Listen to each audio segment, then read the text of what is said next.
Hi guys, welcome back to my channel and welcome to my birth story. This is going to be a long video, so bear with me. In order to tell this story, I need to start from Saturday, the 20th of June. He was born on Monday the 22nd of June at 8:24 p.m. But yes, I'm going to start with Saturday. Right after I filmed my 38-week update, we went to Trent's rugby game, and you may know this if you follow us on Facebook or Instagram or whatever, but at Trent's rugby he broke his arm. So yes, from Saturday we were in and out of hospitals. We went from the Rockingham Hospital down to Fiona Stanley, and then we stayed at Fiona Stanley for a couple of days waiting for him to get his surgery because he broke his radius or something and needed to get metal plates put in there. So his surgery was scheduled for Sunday but then pushed back to Monday. So he spent 2 nights in hospital. Then on Monday morning I woke up at about 8:45 with plans to head to Fiona Stanley just to be with Trent before he goes into his surgery. So yeah, we woke up, we got ready. I jumped in the shower about 9:30 and I did notice that I was having some pains.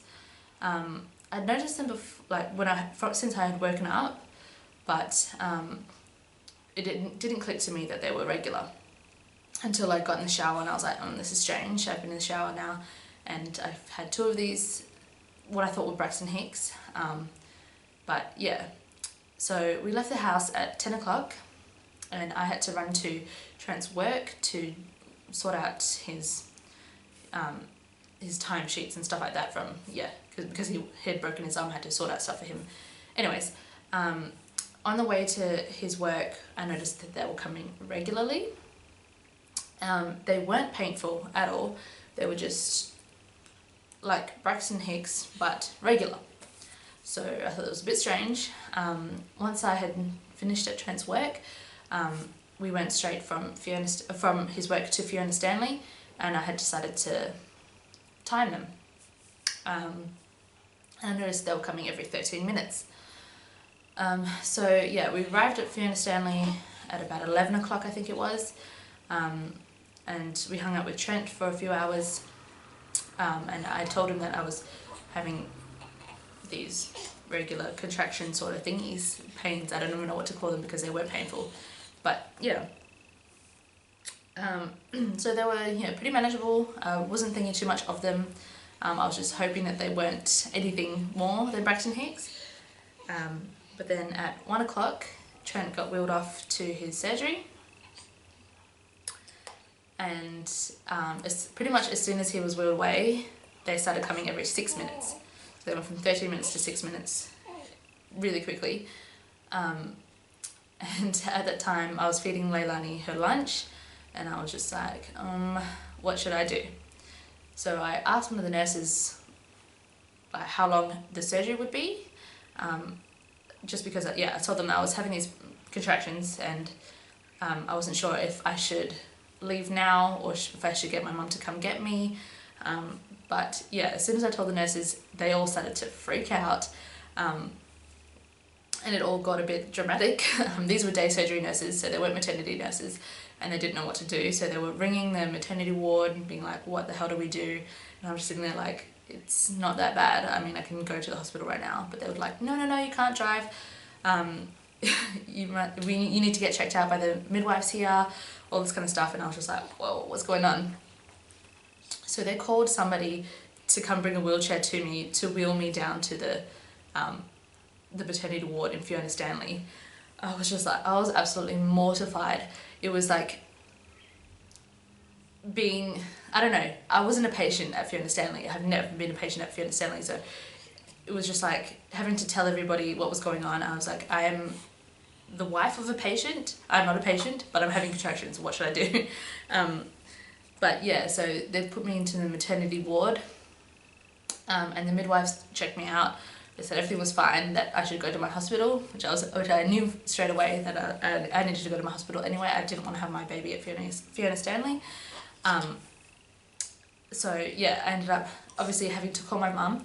My mum met me at the maternity ward, and she took Leilani back to the day surgery part where Trent was, just to check on him and the progress of his surgery and all that, just to see if he was getting released soon or whatever, while I was being checked out by the midwives. And then my dad ended up leaving work to come to the hospital as well, and then so did my sister. So yeah, I'm really grateful for all of them, just dropping everything.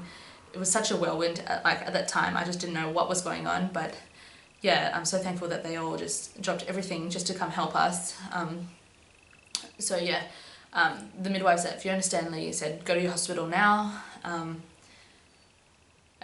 everyone was just like, yeah, there's a good chance that Trent might not make it, just you prepare yourself for that. So at this stage I was kind of freaking out, but yeah, so my mum took me, my dad took Leilani, and then my sister waited at the hospital at Fiona Stanley for Trent to come out of surgery.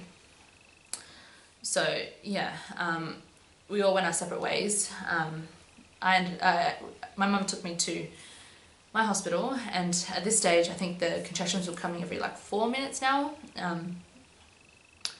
I remember walking from the main hospital in Fiona Stanley to the car park, and it was quite a big walk, and having to stop 2 or 3 times for the contractions. But I remember not really worrying about them too much. My main focus was, is Trent gonna make it? And the ladies at the day surgery were really good. They gave us the number, and they said to keep calling and to see the progress of where Trent was and all that kind of stuff. I think at that stage he was still in surgery. He hadn't even come to recovery yet, so I was panicking, but I couldn't really think about it at the time. I just, had to focus on what was going on. So my mum ended up driving me to Bentley. We got to Bentley at about 4 p.m. And like I said, my contractions were coming every 3 to 4 minutes at this time, but they weren't painful, they were really bearable. My waters were still intact, but yeah, when we got to Bentley, we were put in the labour ward in one of the rooms, and we waited there for about an hour and a half, I think it was, because I think they had like 2 or 3 other births that had just happened, and they were trying to sort those girls out, and because I wasn't in much pain or anything like that, they just let me labour a bit in my room. So yeah, we were in our room for about an hour and a half. In that time, we were just watching the news. I was with my mum was keeping me company. We were watching the news, I put my makeup on, we were just hanging out, just constantly ringing the hospital to see where Trent was, la-di-da-di-da. Finally, they got around to checking me. I don't remember what time this was, I think it was maybe 5 o'clock, I don't know. But yeah, they checked me, and I was 7 centimeters, and water still intact, and the contractions were coming every 3 to 4 minutes. They were still bearable at this time. I was just breathing through them. But yeah, they put me on the monitors for a little bit just to see where my contractions were and whatnot. But yeah, she wanted to break my waters then and there. But I said to her, no, we have to wait for Trent. I didn't want to break my waters and then things go really fast and Trent not be there. So I said, hold off. I want to wait as long as possible, if we can make it until Trent comes, and then break my waters. So yeah, she took me off the monitors, and I stayed in my room for a bit longer and laboured on the birthing ball and all that. I kind of sat on the birthing ball, leaning over the bed. That seemed to work the best for me, just bouncing up and down. But yeah, the contractions were slowly getting a bit more intense, but I was still able to just breathe through them. So yeah, finally at about 6:30, Trent got to the hospital. He was really out of it. He really pushed himself to be discharged, they said if he could stand up without being dizzy, he could go, but because of the anaesthetic, he was really nauseous and all that kind of stuff. So it was a bit of a struggle for him to be there, but I'm so thankful that he did get there. So yeah, at 6:30 he arrived. Pretty much straight after he got there, they broke my waters. And after they broke my waters, it got really intense. Well, when I say intense, I mean it got really fast. Right before they broke my waters, the contractions were getting really, really hard. And I remember when they did break my waters, I got some relief. They were saying that my waters were sort of restricting me. So yeah, they were hurting really bad.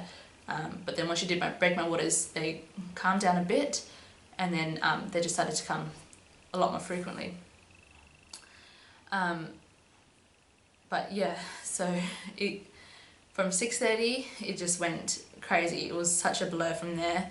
I remember just yelling and screaming and crying, bawling my eyes out, just being like, why did I want to go natural? Why did I want to do this?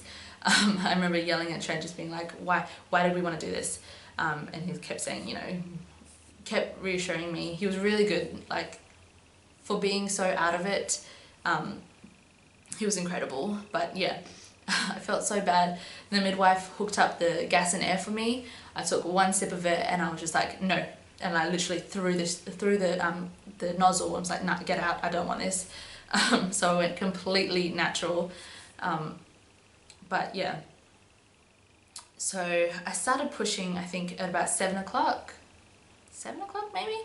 Maybe 7:30, just because I remember really having to like beg the midwife. I was like, I really, really want to push, like this feeling is so strong, like I really want to push, and she was so worried that there was still some cervix left. But finally she let me push and it felt so much better. Like the contractions were more bearable if I was pushing. But yeah, so I was sort of losing the plot a little bit at this stage.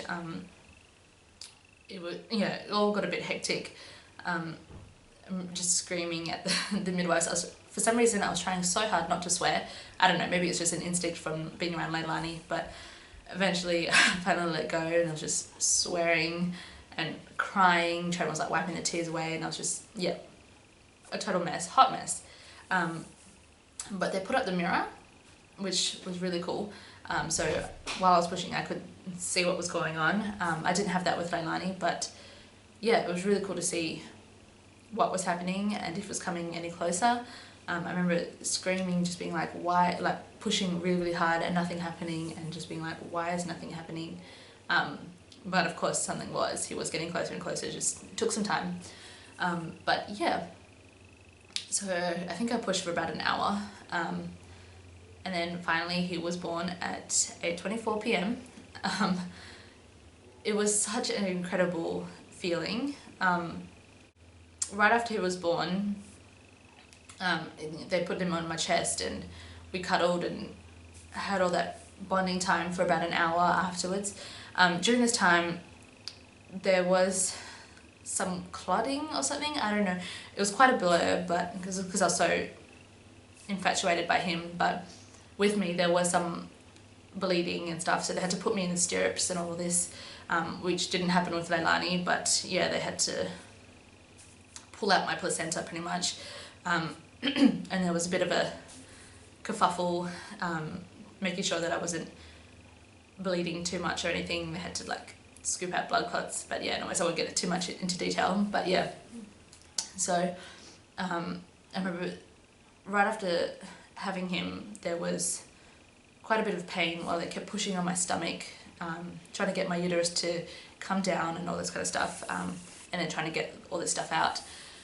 So yeah, but once that had all settled down, they left us alone for a while and we just sat with him in the room and we breastfed and we just hung out, and then finally they came in and they weighed him and measured him, and he weighed 3.4 kilos, which is 7 pounds 8 ounces, and he's 50 centimeters long and his head circumference was 36 centimeters. So he's shorter but fatter than Leilani was. But yeah, it was an incredible birth. at the time, I remember thinking, this is it, I'm not having any more kids, I don't want to do this again. But now that I look back on it, I was like, I think that it was such a great experience. I'm so glad that I did go natural this time. I felt so much more in control. It was definitely a lot more painful than obviously having an epidural. But yeah, with Leilani, I had the epidural and I didn't know when to push and all that kind of stuff. And I was pushing for 2 hours, whereas this time around, yeah, I felt a lot more in control. I knew what I was doing. I could listen to my body, and yeah. I also didn't have any tears, which I didn't with Leilani either, but yeah, so it was definitely an easy birth. I'm so glad that Trent was able to make it, and I think that I was able to handle it a bit better as well. In the early stages was, you know, focusing more on Trent not being there, and the pain as well, so yeah, that definitely helped. But yeah. So I think that's pretty much it for the birth story. Hopefully I covered everything. I did get some footage, but because of all the dramas with Trent not being there and trying to switch hospitals and all that kind of stuff, I just didn't get as much as I liked. But yeah, it's so funny now to think about it. I did get a bit upset because I didn't labour the way I wanted to. I really wanted to stay at home and, you know, be comfortable at home and all that kind of stuff, but I did not labour at all at home. I was obviously out the whole day. It was so strange to go into labour during the day as well. For some reason, you know, obviously from my last experience, I thought I would go in the night, and yeah. So it was definitely an experience, definitely one I'll never forget. It was, yeah, it was incredible. I'm so happy that it worked out the way that it did. But yeah, he's here. And he's a little cutie. He's fast asleep at the moment. But yeah. Thanks so much for watching. I hope you enjoyed this birth story. Stay tuned for the labour and delivery footage. Hopefully that'll fill in a few blanks as well, and you can sort of have an idea of what's going on, what happened that day. But yeah, I will talk to you all in my next video. Bye.